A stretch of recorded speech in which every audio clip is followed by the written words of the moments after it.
And now I am going to go live.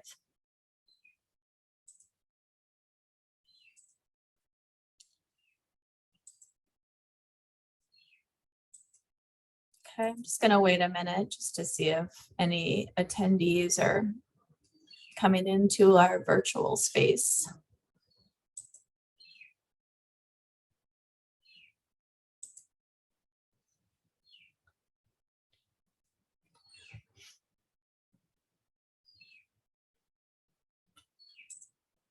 Hi, Amy.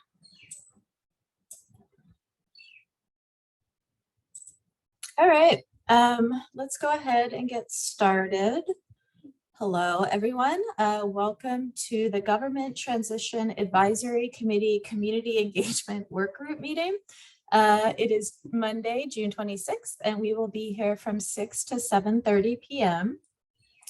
Welcome to any community members that are joining us tonight. My name is Julia Meyer. I use she, her pronouns, and I'm the Engagement and Community Participation Manager for the transition. Next slide, please. I'm just going to take a minute to go over some Zoom logistics before we get started. So this meeting is being recorded for later viewing. A copy of the recording will be posted on the city's transition webpage under past meetings and events. For today's meeting, we have closed captioning. To access closed captioning, click on the CC button on the bottom right of your screen. Committee members, please take a moment to change your chat settings to everyone so that attendees can also see the chat and follow along. And please remember that the chat does become part of the public record for this meeting. Community members who are listening in, we have the Zoom Q&A feature available. Folks can submit questions or comments through the Q&A function. We may not always be able to answer questions live during the meeting, but your questions and comments become part of the public record. At today's meeting, we're not taking verbal public comment, but as a reminder, people can give public comment at any time through our online comment form on the website or by emailing us at transition@portlandoregon.gov. And if you want to give verbal public comment to the Government Transition Advisory Committee, you can do so at our next full committee meeting on July 10th. Next slide, please.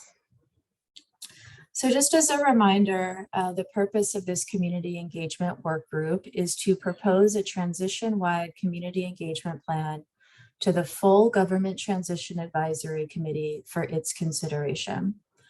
Ultimately, the full committee will vote to recommend a community engagement plan to the city's chief administrative officer for his consideration and adoption. So this is the final of 3 scheduled work group meetings. You all met twice before presenting an initial draft engagement plan to the full committee on June 20th. I do want to give a shout out to Jose and Zach for presenting. I thought it was a really great conversation. So this week, our primary goal is for you all to kind of agree to a revised plan and then think about what we want to create and present to the full committee at the July 10th meeting. The goal is for us to put online and disseminate to the committee the revised engagement plan on July 3rd. So it would be 1 week before the July 10th meeting to give folks and community members an opportunity to take a look at it. Then on July 10th, I think our hope would be that after the work group presents, the committee may vote to recommend the plan to the chief administrative officer. Next slide, please. So tonight's agenda, again, we're going to review the feedback on the draft engagement plan, and you all can agree to any revisions. We're going to identify desired outcomes for the Office of Equity and Human Rights training that came out of your last work group meeting. We're going to talk about next steps for how the committee is going to start their engagement and select their pairs and select the organizations they're going to outreach to. We're going to talk about a community engagement monthly status update template. And finally, we'll prepare for the July 10th Government Transition Advisory Committee meeting. So before I turn it over to Zach, who I can't remember if volunteered or we voluntold to facilitate this meeting, I do want us to go back and approve our June 7th work group meeting summary, which I sent out to you last week. Did anyone have any revisions to the meeting summary? Okay, I'm seeing some shaking heads. So with that, maybe if someone wants to make a motion for us to approve those. I'll move to approve the minutes. A second. Anyone? Any issues? Thumbs up? Great, thank you so much. So we'll go over to the next slide and I'll turn it over to Zach. Thanks, Julia. Thanks for facilitating that voting on the minutes too. Appreciate it. Again, thank you all for being really fluid with the feedback and giving great recommendations as we led up to presentation to our full committee meeting on last week. And I just want to kind of give some well, first of all, just want to apologize and let you guys know I'm looking at notes on the other screen. So if you have raised hands, please bear with me with moderating. But just want to give you some context reminder that we gave our committee, the full committee, an opportunity to provide feedback both before and after our presentation last week. We asked for that feedback by Thursday, June 22nd, and Julia has been hard at work integrating all of that feedback. So thanks to Julia for doing that. And the revised plan that you should have received on Friday has those changes in a track changes form. So knowing that it was sent on Friday and you had only just a weekend to possibly look at it, I was thinking it might be beneficial if we had Julia go through, at least show those changes. You can, of course, go back into them a little bit more in detail, but we're hoping to approve in this meeting the submission of these track changed draft so that we can get the full vote from the committee at our next meeting. So Julia, do you have the ability to screen share? Do you want to still do that? Yeah, I do. I think I just will wait for Nicole to take down that screen. And I will share this screen. Are folks seeing my? Yeah, we can see it. Is it big enough for you to read? It is for me. Okay, I don't have very good eyesight, so I try to make it big, but I could probably make it bigger. So please tell me. So yeah, you know, we wanted to give committee members and city staff as much time as possible to send their feedback, which means there wasn't as much time as we would like to get this work group, the revisions for you to consider. They're not so substantial though that I think I can just go through them and just stop me along the way if you want. So I will say in general, people really had no comments on all of the intro kind of community framework pieces. So great job, I think. The transition work areas and engagement processes, this looks like a lot of changes. It's not. So the new language at the top, actually a staff member was like, I just think if someone's only reading the engagement plan, you just need to remind people again of what the primary reforms were from charter, and that there's ways that the city breaks out the way it talks about the transition plan work into election methods and governance before you just list all of the elements. So I added a little intro language here.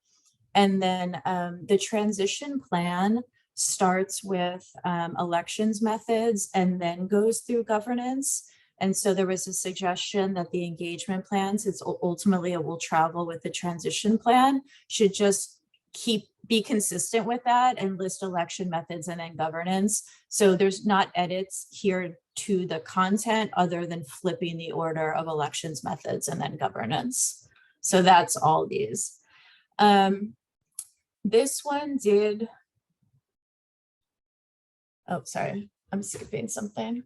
Council operations is now briefly described as aligning council organization and procedure to the revised charter and council shifting roles and responsibilities, including providing an initial framework for how council does business, the roles of a council president and vice president, council committees, so on. A advisory committee member wanted to add retention to the work around a city administrator, that it's not just attracting and hiring, but, you know, making sure we're setting up that person to be successful and to stay. This is the reordered elections methods that I was talking about before.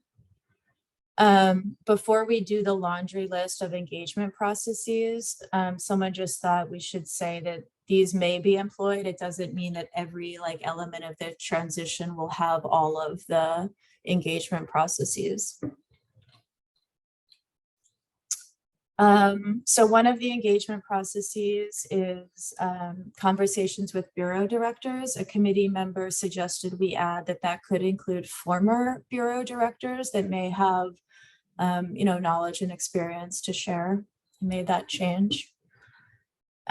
This is not changed. This is again the reordering of elections methods and governance. Just a clarification that in the code review and revisions area of work, we did a community survey on code 2.08, that's election of candidates. We may not do a community survey on all 20 whatever city codes that there are. We deleted this partnership with Next Strategies. They're the consultant who's doing change management assistance for the city. And it felt more like a sort of consulting contract than a partnership. It doesn't mean we're no longer working with them. It's just, we're not defining it in the engagement plan as a partnership. And then a member of the transition team who's working on future service improvements kind of indicated there are going to be employee engagement opportunities in that area of work, but it is a little bit TBD, but wanted to specifically call that out. And again, this was not deleted, it was just moved higher up. So to be expected, maybe I think there's some more revisions that came from the role of the Government Transition Advisory Committee.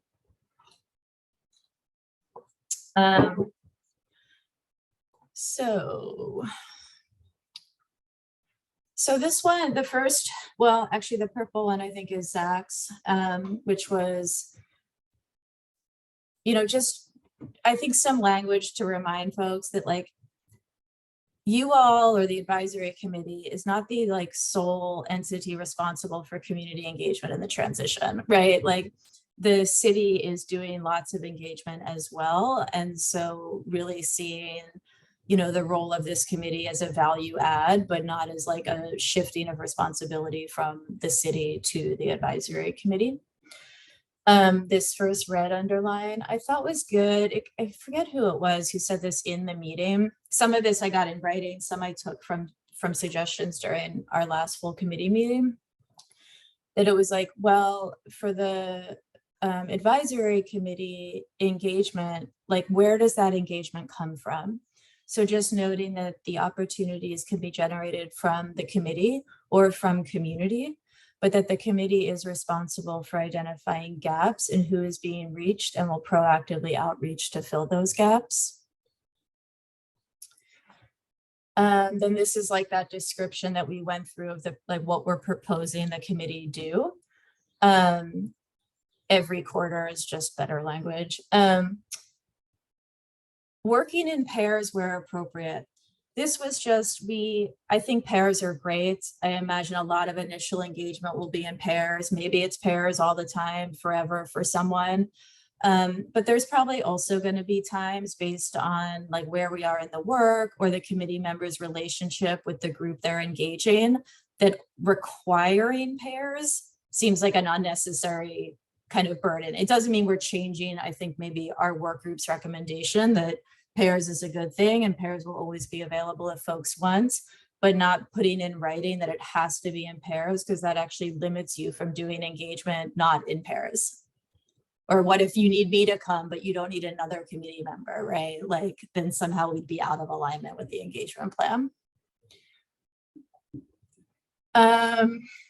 This also came, I believe, from the meeting last week, that like what type of engagements may these be, right? And I think it is most likely that these are primarily going to be kind of presentations or briefings.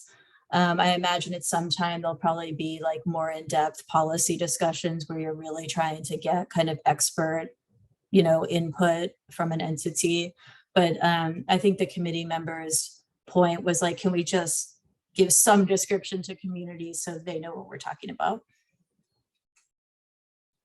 So after we talk about providing half of these engagements in partnership with community, I think there were several questions like, what does that mean? And then there was a committee member who offered a very specific, this is what that could mean. And I thought it was great and I dropped it in. So it says providing these opportunities in partnership means going to community and asking what their constituents care about and how best to reach them. Inviting community to take the lead and providing needed support, including materials, space, and reimbursement for costs like staff time, food, childcare, etc. And then in this kind of tracking, a specific call out, this came from the meeting too. I feel like it was Fred who was like, okay, but then we have to the committee has to share what it hears with the city, right? And, I hope that was implied, but I think just specifically saying it. But then ultimately it is responsible, the city is responsible for sharing how that community input is influencing the city's implementation, right? And so what was different? And then you'll see a couple times, here's the first place it shows up, a committee member just recommended being specific about anytime we say, oh, there'll be a report on this, where do you go to find that? So the reports like this will be on the advisory committee webpage. Projections. Let me pause there. I feel like I'm talking a lot. Are folks good so far? Okay, we're almost to the bottom.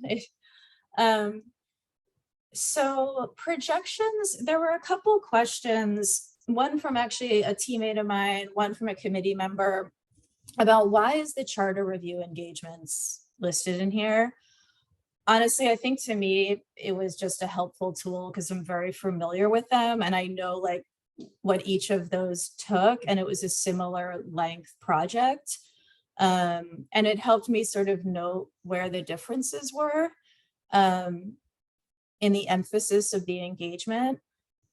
But I recommend we take it out because I already got it, because they're is that a benchmark? Did you come up with these based on those? And that's not what happened. So I think maybe it is confusing, and you can find those somewhere else. And so let's just take them out. I took the liberty of bumping up our projections for community survey responses in light of the many salary commission survey responses. That number may be low as too, but exceeding a projection is not a bad place to be. I also took this liberty. I could go either way about it. I just removed the rows of employee specific surveys and employee survey response rates. And it's because so far I only know of one. The response has been incredible, but is it worth like, unless it's going to be an ongoing engagement tool, which is not my understanding that it is, it seems weird to like, we'll capture how many people respond, but it seemed odd to have 2 rows on one survey. Progress reporting. Again, I just made a note about where you can find those reports once we start doing them. And that's really it. I mean, in the calendar, it's mostly like teammates of mine made some updates either on new information, or a lot of them are on the city organization area of work. One, we used to call it service delivery and bureau management. So just updating the way that the work is referred. Or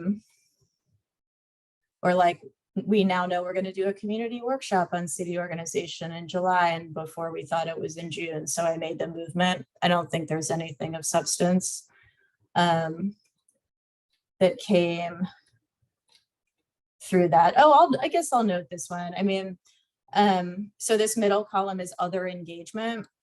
And I originally had in here transition to the new bureau structure because it'll be happening next summer. And someone was like, how is that an engagement opportunity? That's more like a milestone in the transition. And I was like, yes, absolutely. But you will see maybe over on the far right column, which is focus of the advisory committee's engagement, a note new bureau structure, because we may want to be doing engagement around that. So it's like, you know, that was the deletion there. And that were all of the revisions. Thanks, Julia. So we have a couple minutes, like 10-15 minutes for discussion on this, on the track changes that you saw, if there are any questions or concerns. So feel free to like think them up, and we'll get started with Juanita. Oh, and you're on mute. I can't hear you. Yeah, no, I don't have any questions. I think that the document reads much better because of the changes that you made. And so I just want to say that thank you so much for the work that you put into the document. It reads much better. Yeah. I definitely concur with that. Definitely concur. Thanks, Juanita. Any other comments or questions or concerns? I'll go ahead and pipe up. I think the document is fine, but I'm going to give you my gripe or tirade or something about the response that we got to a question that I presented to the transition team about the GTAC role, giving advice to the city organization process. And basically we got the, well, no, we don't need your advice, stay in your lane, you can focus on these other things, was the gist of the response. And okay, either, well, I don't know what to do about that response. If we're supposed to take that seriously, I would say that the GTAC has to not participate in the listening session, not sponsor the listening session for the government organization thing coming up in July, and probably not participate in being a spokesperson for the government organization or the city organization part of the transition if we're not going to be listened to basically by the transition. Now, that's if we take it seriously. If I'm misreading it or misunderstanding it, then maybe we can work with it or something. But that, that response was irritating. And I think I don't, want the GTAC to be in a position of basically, as environmentalists would call it, greenwashing, community washing the government organization or the city organization part of the transition if we don't have a say or can't have a say in it. So, again, step up, step back. That's my piece. I don't know what to do with it. My suggestion, would be remove it from the engagement plan and see what they think, or not worry about it and see what happens.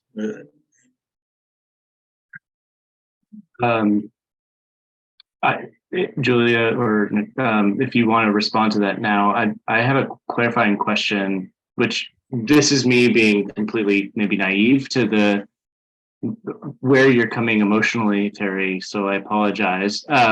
But was it, is the concern specific to the work area of city organization, or was it, okay, so, because I just wanted to make sure.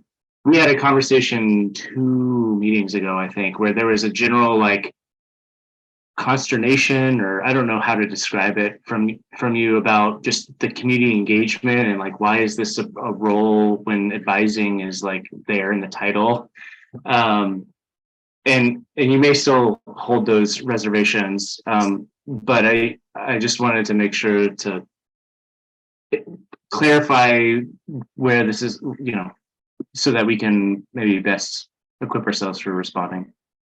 Sure. I guess this is specific to the response that we got from the city to the specific question asked about the specific area of city organization. My general worry is that we as the GTAC need to be careful doing the work of the people that are going to be making decisions to listen to community input. If we're the ones that are receiving the community input on behalf of the city, then the city should be listening to us and our recommendations. Or the city has to go out and listen on their own and leave us out of it. It's just procedurally, people making the decisions should be the one that have to deal with the input. Yeah. Otherwise we're just an empty bucket to put public comments in. Okay. I might have a response to that, but I want to pass it to Juanita because your hand's up. Yeah, thank you, Zach. I feel a little bit, because I'm not so sure. Again, I don't want to make a big deal out of it, but in the same time, it's bugging me too. It's bugging me. The reason for that is because I am not so sure that all of these comments that we're making, or all of these recommendations that we're submitting because we're reading all of these documents or trying to give feedback, where does that goes? And I asked Julia about that in terms of the question. I submitted some comments to Julia and the two co-chairs. And then Julia informed me that, that I needed to make sure I filled the survey, the community survey, which I did. And I appreciate Julia's response and direction and what to do. And but my understanding was from the beginning that that the reason we wanted to just only share our comments or recommendations or ideas with Julia and the two co-chairs is because they were going to share that with the transitional team, the transition team, the city transition team. So I'm not so sure what is the structure and how seriously they're taking. Is it a format or a structure by which how the committee, the GAD, is approving as a body what recommendations we're making as a body and submitting them to the transition team? Because right now it's coming from all fronts. Each of us is sending recommendations and ideas and is getting lost in this huge mass, which, is normal. We're dealing with a large bureaucracy. I'm not saying it's evil or it's planned or anything. But then I think there's the GAD, and maybe that is something that we need to bring as an item agenda to the GAD, to the whole committee. and discuss how are we going to make these recommendations as a group in a formal manner, so we can determine if these recommendations are taken seriously or not. Because right now I have no clue, and I'm reading everything that I'm sending. Julia has been wonderful adding in all of the documents that we asked for, all of the contracts and everything. I've been reading everything, but I mean, so what? So again, part of me, my experience in dealing with boards and all of these things, it tells me that no, we're just here kind of a little group that they have to have, because it's part of the law, but they don't know what to do with us. So thank you for listening to my feelings. Yeah, no, thank you for sharing them, Juanita. Julia, if you want to chime in, or I don't know, these are also just like feelings, and I don't necessarily feel like it's a question per se about how to procedurally go forward, but I have some ideas too. I can also. I'll say aloud what I wrote in the chat. This is more where Terry's comments were. So at our next, I assumed the committee members would want to talk in a public meeting about the city response on city organization.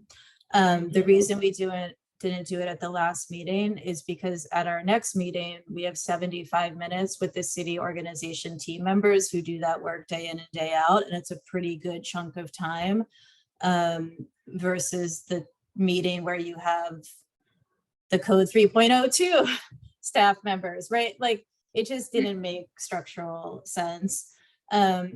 That is not inherently responsive to Terry's point, and I just skimmed the engagement plan. So there's only 3 places related to GTAC. It's August, September, October. It's in a bullet. The part of GTAC's focus would be city organization. So, maybe it's a post that city org 75 minutes where like we could figure out if people want to delete those 6 words. I don't think it substantially changes the engagement plan, which is what we're here to talk about right now.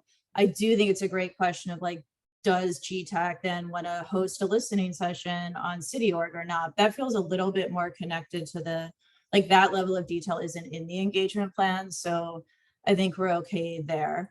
To Juanita's point, yeah, lots of questions and lots of figuring it out.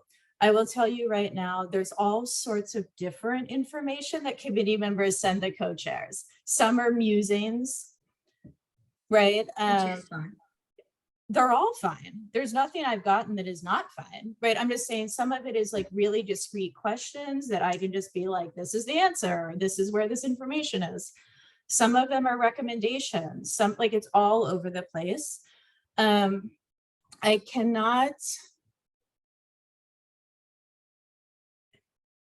It is challenging to send recommendations to the chief administrative officer, or when we get there at that point to council, that are individual committee members' recommendations, because some of you may actually have totally different thoughts on something, right? One of you may say X and one of you may say Y, and they may not be things that are consistent with each other, right? Which is totally fine. That's why you have lots of different experiences and brains.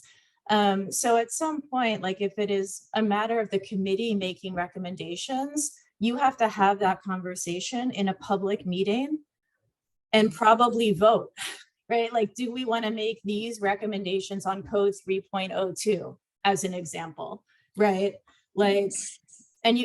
I can't be like, Juanita thinks this about code 3.02 because Terry might think something totally different. And it's helpful for us to have that insight as staff, but often they can't do anything with it, right? Because there's no staff is not getting direction from an advisory body. The only reason, Juanita, just since we're here and I'm still talking, people's specific feedback on the salary commission proposal or the district commission proposal don't go to staff, because we want them to go to the salary commission and the independent district commission, because staff are not decision makers. Those are independent bodies with independent legal authority. So that's if people not like, oh, I want to learn more. Where do I, like, you can ask me lots of questions about those two processes. But if it's like, I'm this advisory committee member and here's what I think about the proposed districts, we got to get that information to the district commission because they're the decision makers. And some of you have weighed in. And same with the salary proposal, like those are not staff processes, right? Like staff at the end of the day and council are not the decision makers. So that's why if you send me information on that, I'm just going to tell you how to submit your information to the independent commissions. No, yeah, and I appreciate that very much because I need guidance. I mean, you know, this is a totally new system or two.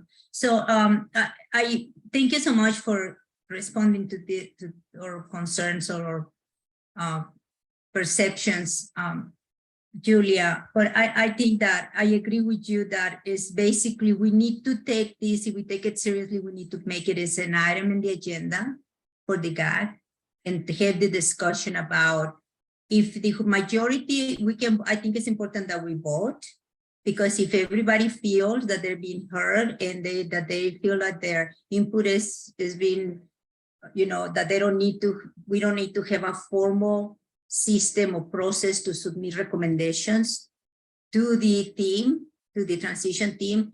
But, you know, I totally agree with you, it has to be a group decision. But I think I have this sense that there's more people that are feeling the same way. And I think that it's important that we have the conversation. And whatever the majority decides is fine, you know, but, and again, it's something that we need to discuss.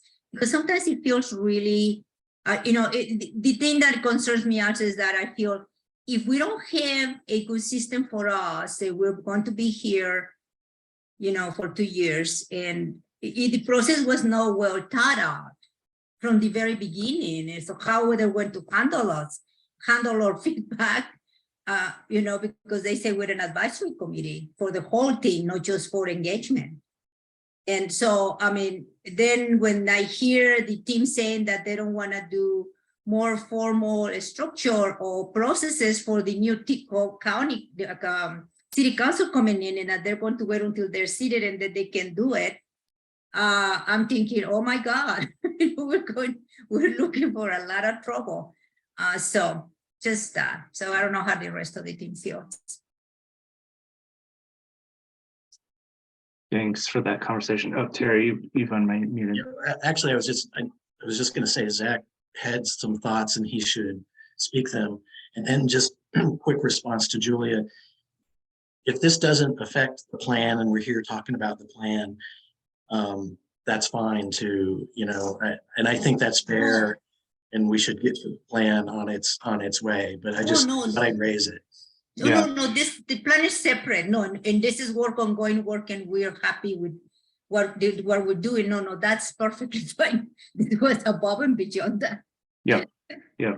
No, I appreciate you bringing it up, Terry. And I mean, it's the reality that we are in a fairly full schedule with every single one of our meetings. And this is kind of a more intimate environment in which we can kind of discuss where we want to potentially push our, you know, maybe not ascribed authority, but our, like, you know, whatever capital that we have.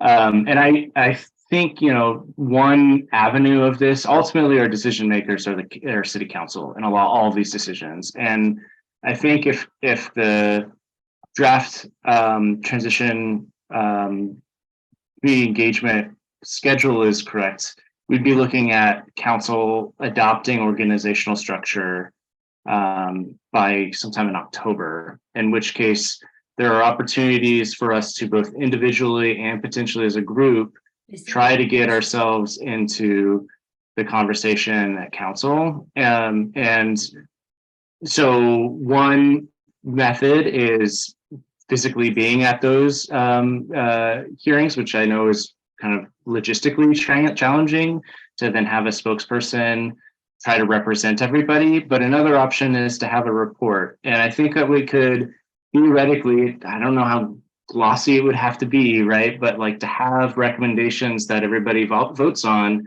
similar in a vein that we've done with this community engagement plan, where perhaps in a 1 or God help us, 2 work sessions or something like that with a work group, because they have to be public meetings, we can kind of hammer out, okay, as a subgroup of this committee, can we come up with recommendations that we then present to the larger body, similar to what we've done here with the community engagement. So those are kind of like my 2 thoughts that come to mind. We're a little over time already, but I want to make sure that Jane has a chance to speak up real quick.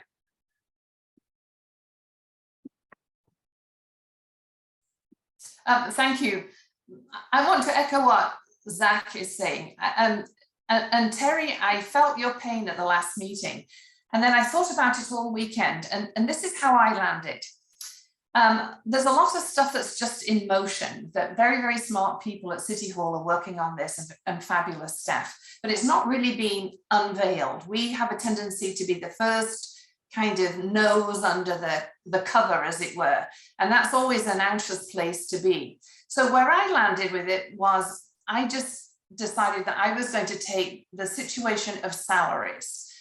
We've had that presentation, we've listened to people, and we know where that's going. And that's now all kind of like coming to public light. And there is a survey, there is a community survey. And what I wanted to do was I wanted to let the wheels turn and work, and then see how it landed, see when all of that information was gathered, what staff and what that commission did with that, and whether or not they changed their track.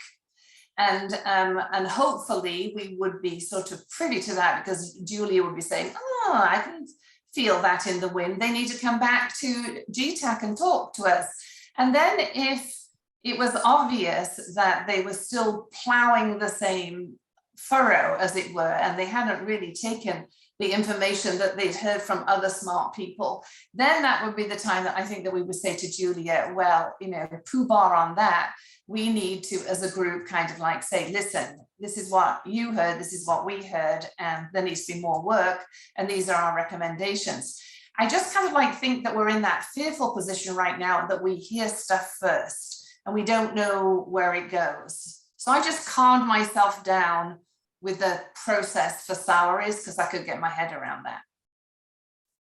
Yeah, I think that's a really good point, Jane. And the challenge is that the decision makers on all the other elements that we're trying to provide advice to is City Council, who has a very full agenda, and maybe not a lot of opportunity for iteration. And so I think we can, take those lessons, and we maybe need to communicate these concerns with co-chairs about the future schedule, so that we have the time and or the work groups to set up, so that we can engage in a strategic and effective way to get the outcomes of providing advice from the public in a lot of these decisions. So this is a really constructive conversation. I really appreciate all of you piping up, and thanks, Terry, for getting the conversation started. Nicole, could you do a screen share of our presentation again? And I think maybe flip to slide 6 if you can. So we're gonna, now that we kind of did by the way, hi, Jose. We just had a rundown of the line items, changes within the community engagement strategy, and then went in a productive tangent about how to be most effective with the decision makers and our kind of authority that we have, or lack thereof. So I think that this is a good place to kind of come back to the focus of our work group. So we have now more or less, I didn't get a lot of critical feedback or suggestions of removing changes or anything from you today. So I think we can move forward with the actual document itself. There are a couple of procedural things that we got questions about though. And so I want to make sure that we can address those. So one of them was regarding training, and this slide is just to kind of be a placeholder to have that conversation. So just a reminder for those of you in the public who might be listening in, our work group had the recommendation that within the draft engagement strategy and our kind of proposed plan, that all committee members and alternates would be required to take racial justice and equity training provided by the Office of Equity and Human Rights. And Julia has started that conversation with Jeff Selby at the interim director of Office of Equity and Human Rights, and he's greenlit the office to provide this training. But it would be helpful from prior experience trying to do this equity training with the Charter Commission. The trainings need to be molded in such a way to be really beneficial, and so the office is pretty flexible. OEHR is pretty flexible in adapting the training for our needs, but we want to make sure to request the needs that we have. So I'm curious, maybe just using this question as a jumping off point for a conversation. Are there any desired outcomes of this equity training that we have? Can we maybe enumerate them so that Julie can have a productive conversation and direction for Jeff? Yeah, Jose. For me, I think a lot of this will be about taking the work away from those marginalized groups. When we engage with other communities that are not our own, sometimes even in trying to be and do the right thing, it means putting the work on them. I've seen people comment about engaging with communities of color, and the comment just being like, well, we'll engage with them however they want us to engage, which then puts a lot of that work onto them to designate how they want us to engage with them. So it's like there's a lot of this training will kind of help us carry some of that burden as well. And for a lot of us, it's going to be a reminder, and for some people, it might be new. So I think regardless of whether you've heard it before or you haven't, it's going to be helpful.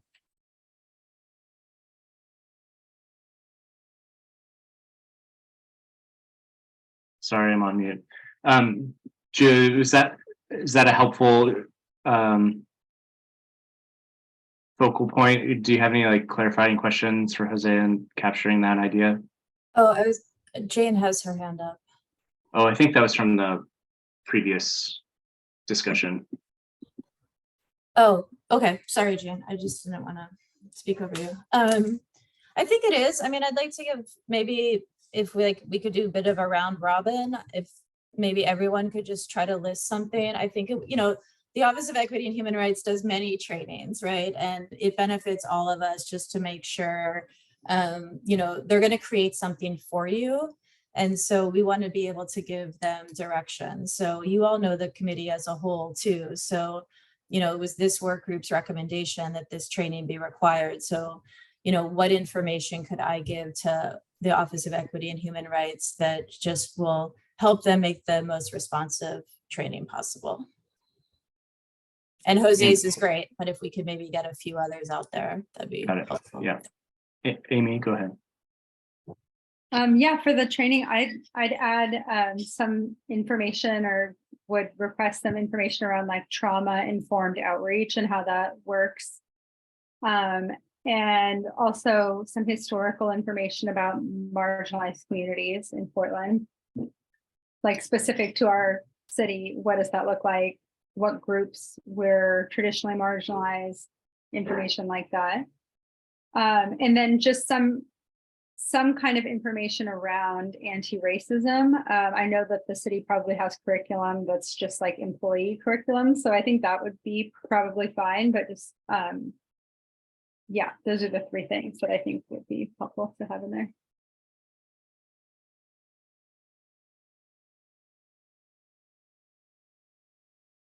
I mean, I agree, Amy. I think that's having context. The last thing we would want to do is create trauma by bringing up questions of failed services or whatever it might be, to try to get their input on um, this transition. And so that context would be helpful. I'm kind of curious, maybe if there's recommendations within the training of like to what degree to balance education versus just dialogue and discussion. And that might be kind of dependent upon even more so like the group that gets organized, but how to facilitate those conversations, or maybe it's not facilitating them. But then that gets back to Jose's point of like putting burden on somebody else. So I certainly will have plenty to learn. I think is the point I'm trying to make. Anybody else have any thoughts?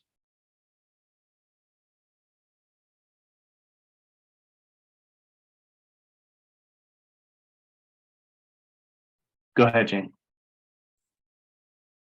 Well, when I worked at Lanzhou Chinese Garden, because it is really a city park, through PDC, which is, you know, an umbrella government of the city, we took a basic training, and it was very good, and it wasn't long. And so something tells me that, and I wish I could remember the consultant that they used, that there was a consultant that put something together for, you know, people like us, that, you know, we don't really work for the city, but we are doing quasi-city work. And, you know, I think maybe it was like 6 hours total, and that, anyway, it was good. So I'm just dropping that in Julia's ear, because maybe there is some note somewhere what PDC used. It was a city program. It was cool. Was there a timestamp or some way of helping Julia like track that down? Was this year? No, this was not this year. I'm guessing it was just pre-COVID. Okay. So yeah, it was when I think that the city decided that everybody had to have this training. Originally, and I could find out. I could contact somebody at PDC that I'm still in contact with. I don't have to do that, right, Julia? Okay, bye. I can do that. Yeah, thanks. All right. Thanks, Jane. So we're still running a little bit behind, so I'm going to forge ahead. If you have other thoughts that come up, by all means, put them in the chat, and we can retain them that way. Can we go to the next slide?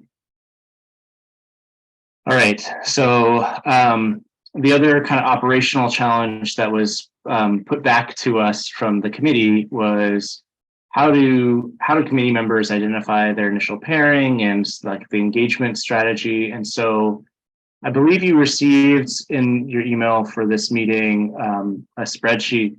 It's a organizational sign up sheet. If you haven't seen it already, don't worry about it. You can go back to see it. But I just want to point you in the direction of this kind of proposal or suggestion, which Julia and I put together, which is providing essentially a log for us to, you know, pull out community member, a group, whether that group is representing the culturally, the communities that have historically been left out of City Hall and city decision making, date, time, and location. And then it would allow whoever's going in as kind of a running log to be able to sign up essentially as a pair. So I don't know, Julia, if you have it up, would you be willing to screen share that? That might actually be helpful for a visual cue. Yeah. Great. Sorry, Nicole. I feel like we're back and forth here. And this is probably not big enough for you.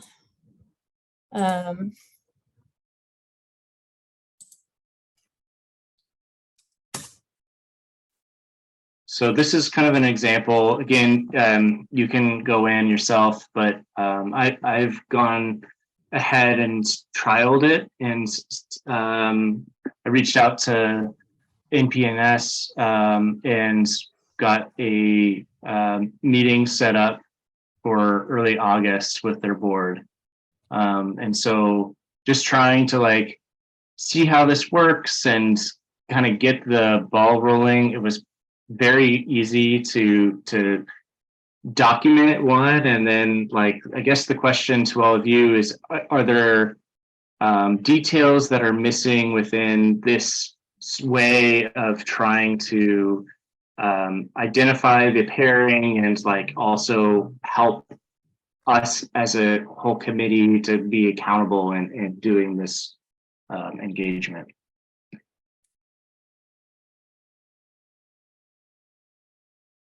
Sorry, I can't fit the whole thing if it's this large. I just wanted to, I think the idea was, so each quarter you all do 2. And so I think we were saying, okay, well, one of those, maybe every committee member can be the initiator, right? At some point you just choose an organization, right? So Zach chose North Portland Neighborhood Services Board, and then everyone as well would put themselves in as the pair, right? So one that you don't have to set up or coordinate, but it's, you know, maybe someone is available that day and time, they're interested in that organization, you know, whatever reason, and you just put yourself down as a pair. I like the idea of leaving it open for people to sign in if they see an opportunity to go with somebody else. I like that. Yeah, I feel like it's similar already. Sorry to respond and talk over you, Amy. I'm just I feel like it's kind of similar to what we've already successfully done with the volunteer sign up with the public hearing. Right, Amy, go ahead. Yeah, so I just want to make sure I understand. So the idea is that at the beginning of the quarter that we all would go through and choose an event, and then you could go through and sign up on somebody else's event.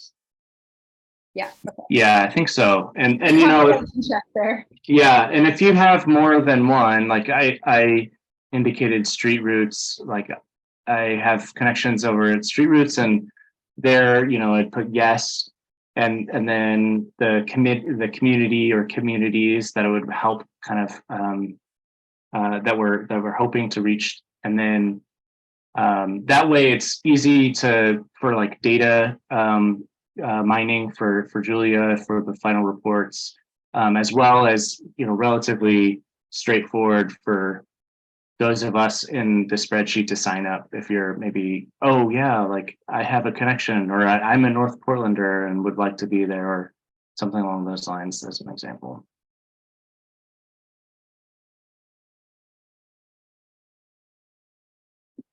Any concerns or other suggestions, feedback to maybe improve this?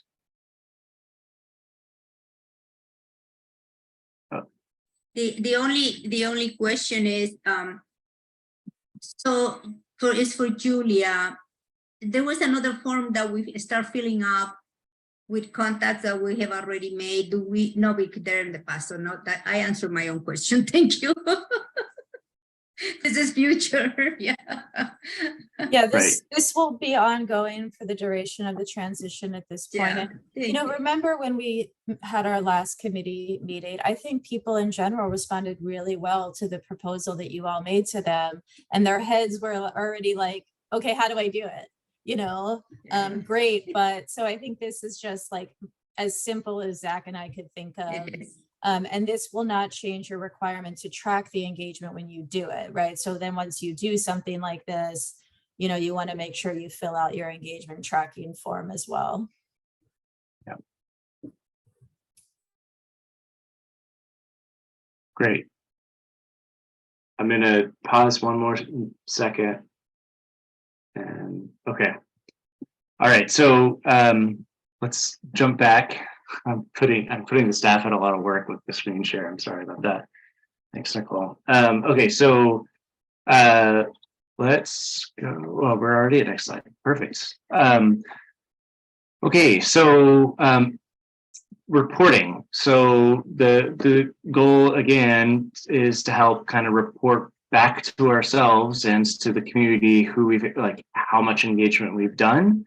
And so we would love for this work group to kind of think through if there are elements that are represented here or not represented on this slide that you would like to have within a monthly status update. So just for those who might be listening in, the report will include the following: projections versus to-date actuals, public comment, the numbers, topics, zip codes, and direct quotes, if any, engagement by the Government Transition Advisory Committee.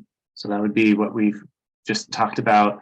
Demographic data from that, any big questions raised or themes that were heard, new opportunities for engagement and barriers to engagement, and upcoming timelines to ensure early engagement. So is this the right information? Do we have, will we have access to this information? Are there going to be gaps that we need to anticipate, or is there anything missing? Yeah, I was wondering if this is information that we will be collecting as we go out into the community to make presentations. Can we get a form, Julia, that has some space with those questions, and so we document, so we don't forget anything like that? Or how do we, just to formalize it and make sure that you get what you need? Go ahead, Julia. Sorry, I'm pondering. It's okay. So certainly not bullets 1 and 2, right? No. Not bullets. No, just, yeah, like, let me see. Bullet 4, I'm The also on. questions raised, teams heard, new opportunities coming down. Well, let's see, demographic data. Yeah, it would probably just be big questions raised, themes heard, and opportunities or barriers. I could add to the engagement tracker form. One of those may already be on there, but I'm happy to add the other if that would be helpful.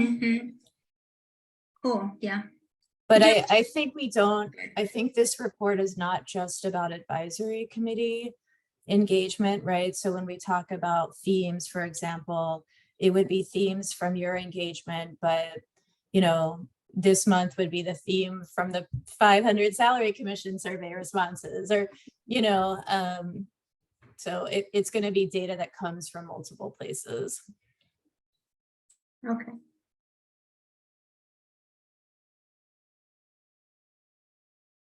Terry, go ahead. You've got your hand raised.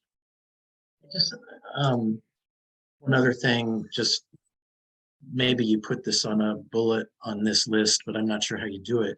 But at some point you want to have some success stories about, here was some engagement and people listened and things changed. Response to the big themes that were presented, the big questions that were raised, the transition answered them, or the salary numbers came down, or something like that. I think it'd be nice to just keep track of how engagement actually moves policy. Somebody somewhere is probably tracking that, but I think it's worth the engagement team doing that as well.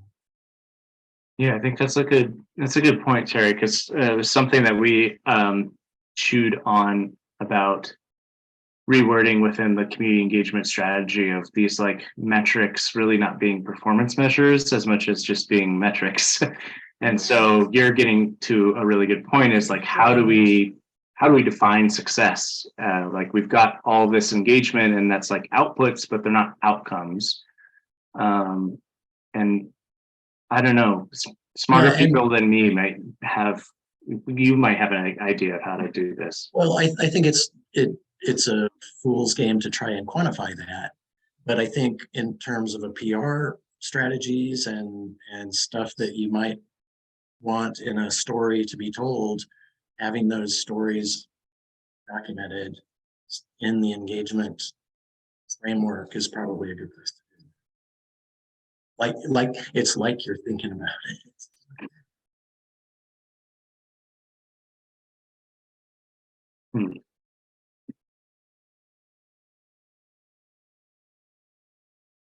Does anybody else have any comments, feedback, or ideas and suggestions to build off of Terry's too? That would be great.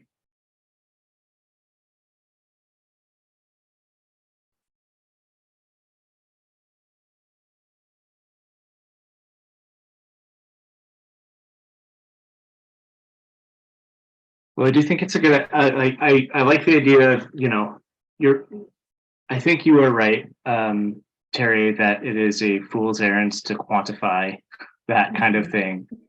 And it's maybe an onus on us to, and maybe it's a reworking or rewording of the survey for how we do these community engagement when we're doing them, when we're actually doing the post documentation of like what happened, what transpired, is to try to like key in on like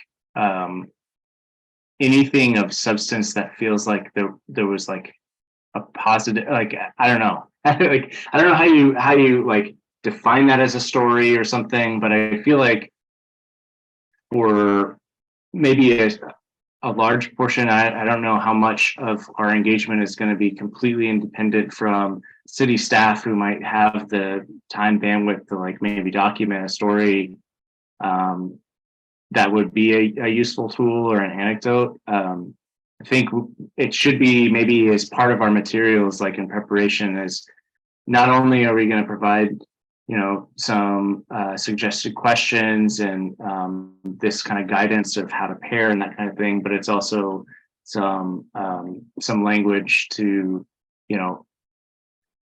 prepare and filling out the like after event form. I don't know, like that's one thought, but it's not necessarily a good one.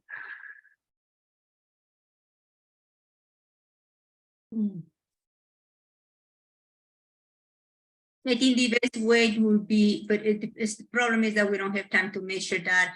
Going back and measure the engagement of people, they really take an action. That would be the ideal. But Yeah. that would be a complex process to do that. That would definitely be the gold standard. I think we could, I don't know, like if the group seems to be interested, we could have like some kind of like after survey that, like we identify for the city, like Julia or Nicole, say, hey, we've engaged with these groups, and if they seem that like they would be well received, or like if we have the contact information, like some of these might be hard to have contact information for the organization, but to do like a survey, that's a good idea.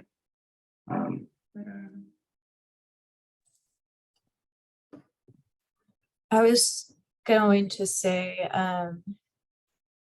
I agree that sort of a monthly report on engagement is not the same as measurements of success of the engagement. And so at the council work session on the transition this Thursday, we're going to begin to talk about how we can measure success of the transition. And then 2 meetings from now, the mid-July meeting, we have a bunch of time held on your committee agenda to talk about how we measure success and the transition budget and kind of status updates and whether those are meeting your needs. And so we will have an opportunity as a whole group to dive more deeply into that, because it's not something we've talked about much. Some of the ideas that the team has are surveys, because some of this it's hard to measure without a survey. And so thinking, there's a bunch, but kind of related to this, surveys on just effective community engagement and people feeling heard and understood, for example. It's not exactly what Terry was saying, but I think we'll have an opportunity to kind of talk about those. Thanks. Right.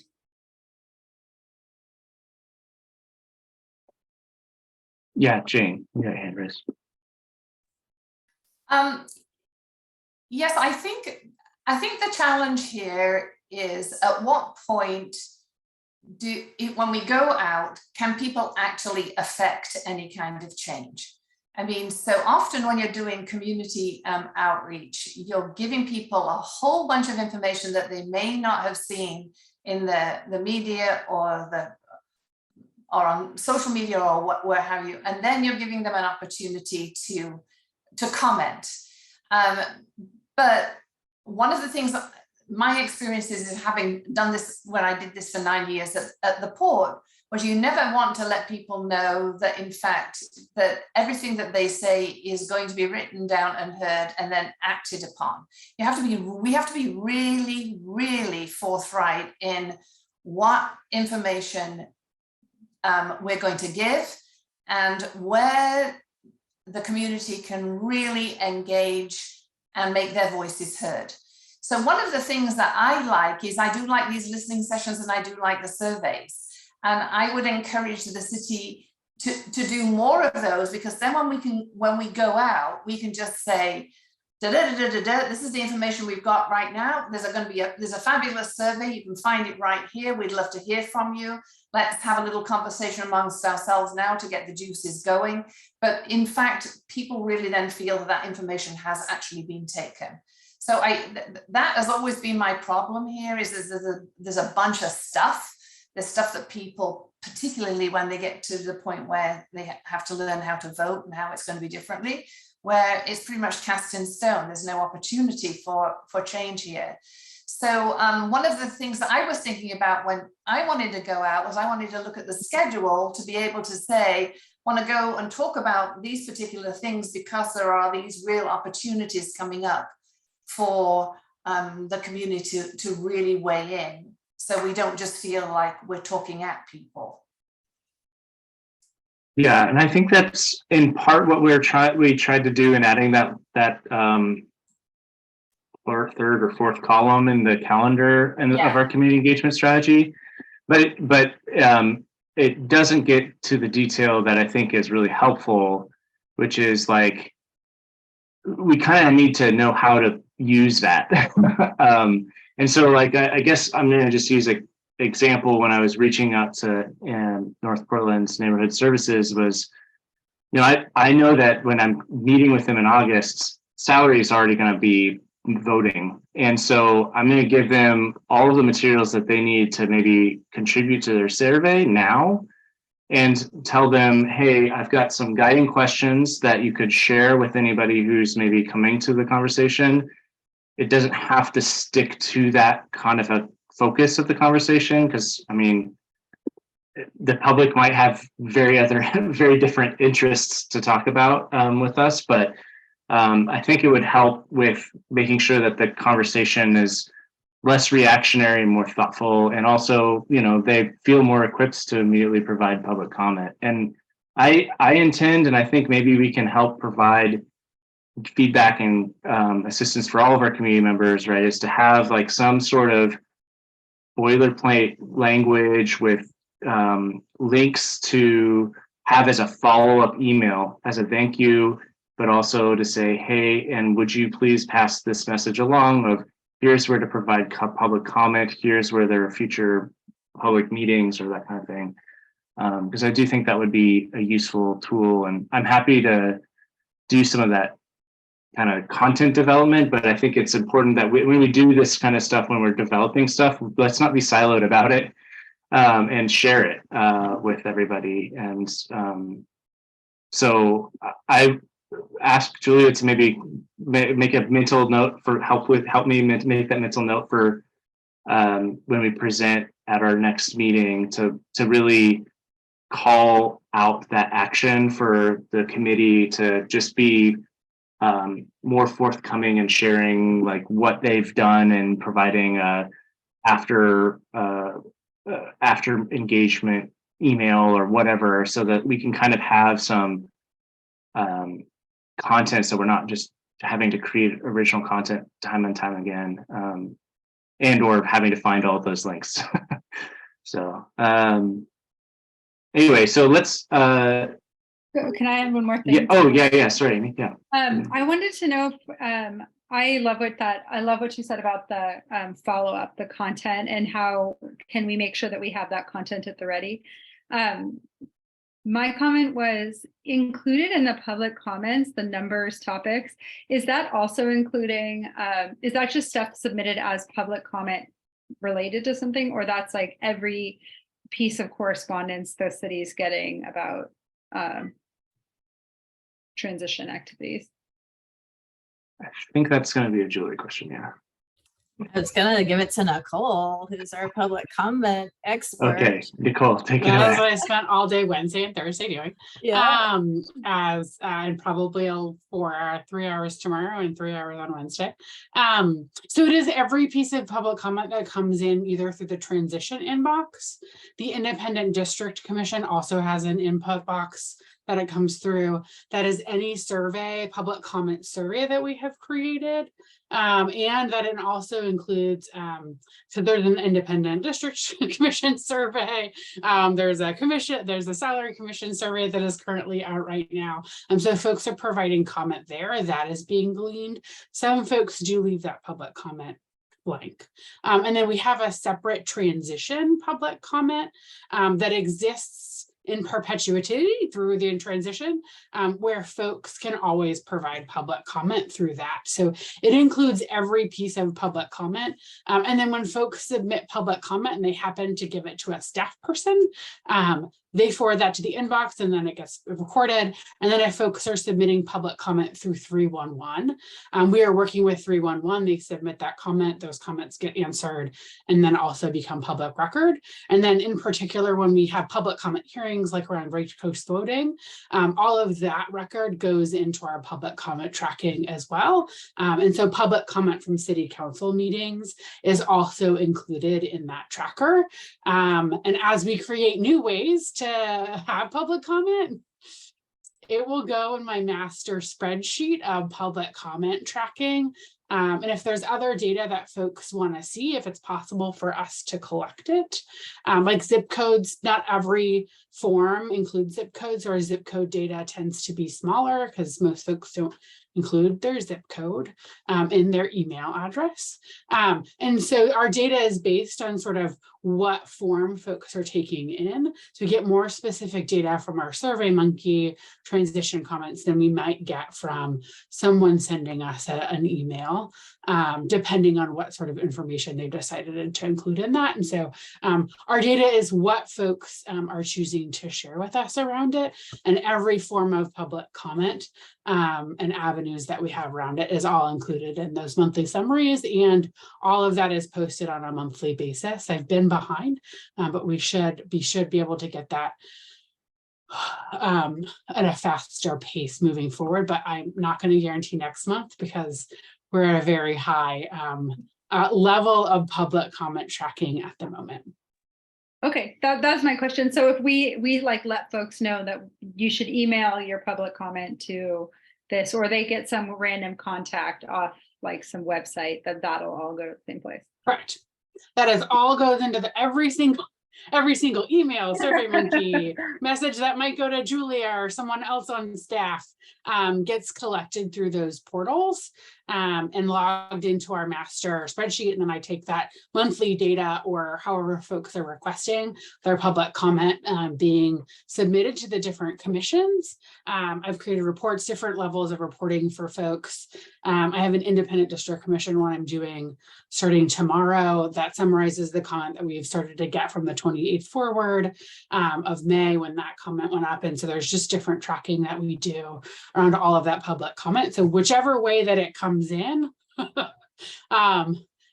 all of that is logged in our tracker, and then we just remove that identifying data for folks and sort of have a public comment tracking system and that we use on the back end, how we're coding that public comment as it comes in. Sounds like exhausting and yeah. yeah, I love it. Yeah. Continue to submit public comment. Feel free. I put the links in the chat. Feel free to send those out. The more public comment that we get, the more information that we can all use to make informed decisions and hear from folks. So we're just in a very high moment right now. So, but I love it. I'd rather be spending 3 hours tomorrow and 3 hours on Wednesday doing it than hearing crickets from folks. Sure. So happy to check all of those locations or create newsways for us in order to be able to track and make sure that we're having effective public comment. Thanks, Nicole. Thanks for that work too. And probably a good reminder that if we do get any sort of what could be considered public comment in an email directly to us, that we can then forward it on. And make sure that it's documented that way. And so many different avenues to get public comment. Cool. Thanks for that clarifying question too, Amy. Appreciate it. All right, I'm going to do a time check. We are at 7:20 and we still have one full slide to get through. So I think we should just push ahead and talk about our preparation for July 10th's GTAC presentation. So we have 15 minutes or 30 minutes, Julia. I've got in my notes 30 minutes, but it says 15 minutes on the. It was 30 yeah, it was 30 last time. It's 15 now. Okay. I mean, if you have a recommendation to change that, it seemed like I got the feeling from the last discussion that committee members were feeling pretty good about the plan. And I also wanted to build as much time for the city organization conversation. But, you know, if that doesn't feel like the right amount of time, please, you know, let me know.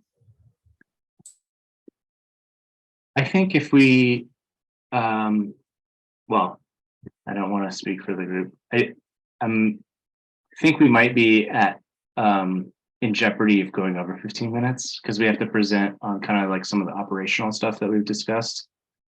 But I don't know how other people feel and how squishy the schedule is going to be on the 10th.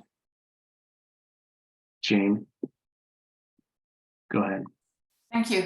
Well, maybe because I think we all agree the changes that Julia worked on were fabulous, that could go out ahead. And if that went out ahead, then really and truly what we all have to do is just vote on it. And then we could spend the 15 minutes on the nuts and bolts of the how, which I think the committee was more interested in anyway. Well, how the hell am I going to do this? You know, I think that's what maybe that would work and 15 minutes would be okay. And even if there was a sort of like a document based on our conversation, which is, you know, sign up to go. If you don't know a group, sign up with somebody else and, you know, materials will be provided or whatever, so that we could streamline it and we would just have to ask people to really read it in advance. Thanks, Shane. I think that's right. And maybe what we do is we provide also that outreach spreadsheet. Mm-hmm. And I don't want to be too, I don't want to ask too much of this group, but maybe we could collectively all make a first stab at filling it out for ourselves, so that there's a lot of examples and a lot of kind of like, oh, wow, there's momentum here, and a feeling of a sense of wanting to contribute from the rest of the committee. At least that was my feeling when I saw the volunteer sign up sheet and I was like, holy cow, a bunch of people signed up. Time to sign up to a bunch. So anyway, I think we're all probably along those lines in our heart of hearts since we're all in this committee together. So do we have, does anybody in this group want to do the presentation?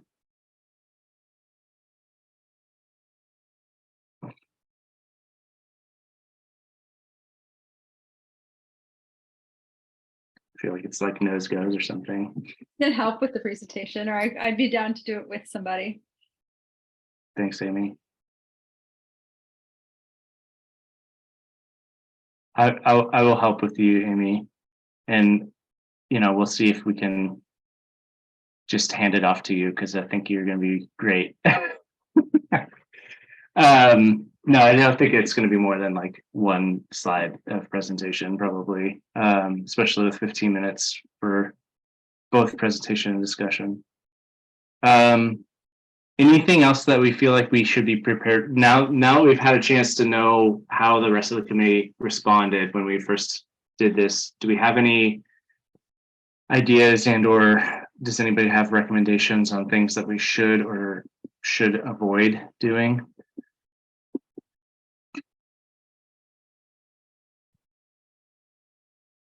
I will avoid speaking.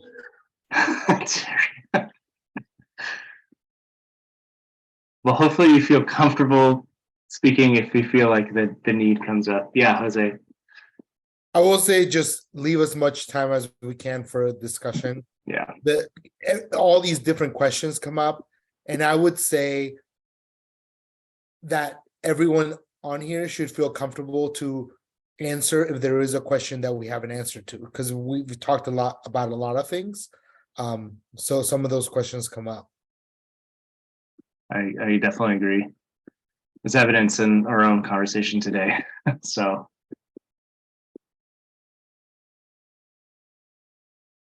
Anything else? Okay. All right, hearing none, I think we can move to next steps and get this meeting adjourned on time. So let's go to next steps, Nicole. Am I supposed to speak? Oh, yes, I am. Okay. Or Julia, do you want to how about you take over? I'm really just going to say aloud what's on the slide too, just for folks that might be listening in. So this meeting is being recorded and we will post it on the committee's website, probably sometime tomorrow. And then the next step really for this group is the presentation to the full committee on July 10th. And I'll reach out to Zach and Amy to work on, a slide or two for that. And otherwise, unless something goes unexpected at the July 10th meeting, I don't expect that we'll have another community engagement work group meeting. And deeply appreciative of the work of this group. I think we got really far really quickly. I'm excited about the engagement plan, and I like the strategy about the next, giving the next steps to committee members about how they can do their engagement. And if there's nothing else, I think that's it. Yeah, Zach, go ahead. Can I I was just gonna say that if this is the last meeting of this work group, is it, or could it, or might it be helpful to keep this group on the shelf for future engagement related tasks that might come up in the future? I mean, getting the plan done is one thing, but now doing the work might need some help supervising and coordinating and that sort of thing. Julie, I mean, that's a question, right? Not necessarily a suggestion. Thanks, Terry. I mean, I definitely think that we can always be quickly equipped to convene again. I guess the question is a point of order of like, do we have to request the committee to recreate the work group or like to reappoint it, which I don't know the answer to, but we do. So I guess that's one thing to be mindful of, but I do think that there's an opportunity offline without actually meeting in for an hour and a half in the evenings to utilize the brain trust that is this work group on developing the materials and all that kind of like operational stuff that we talked about. And we've started a little bit, but we will need to continue to refresh new questions. We'll want to make sure that we have resources compiled together in a way that's accessible and usable for the rest of the committee. And so I hope, I'm happy to kind of monitor that and help Julia in like organizing our wheelbarrow of content that we have in our drive or whatnot. But I think that there is actually some work that we still need to continue to do. It just probably doesn't need to be in these public meetings. And it's largely like behind the scenes assisting. And then I do agree, like if something comes up, we can have a conversation about setting up relaunching this work group. And it didn't seem satisfactory of a response, but Whatever works. I mean, it just, yeah. I do see work in materials and work in debugging problems and that sort of thing in the future. So Totally. yeah, whatever works, and count me into. So. Well, I appreciate your contributions, Terry, and to everybody here. Thank you for being a part of this work group and the success that we've had in 3 short meetings. So with that, at 7:30, I say let's adjourn and have enjoy the last light of our nearly longest day of the year. All right. Thank you.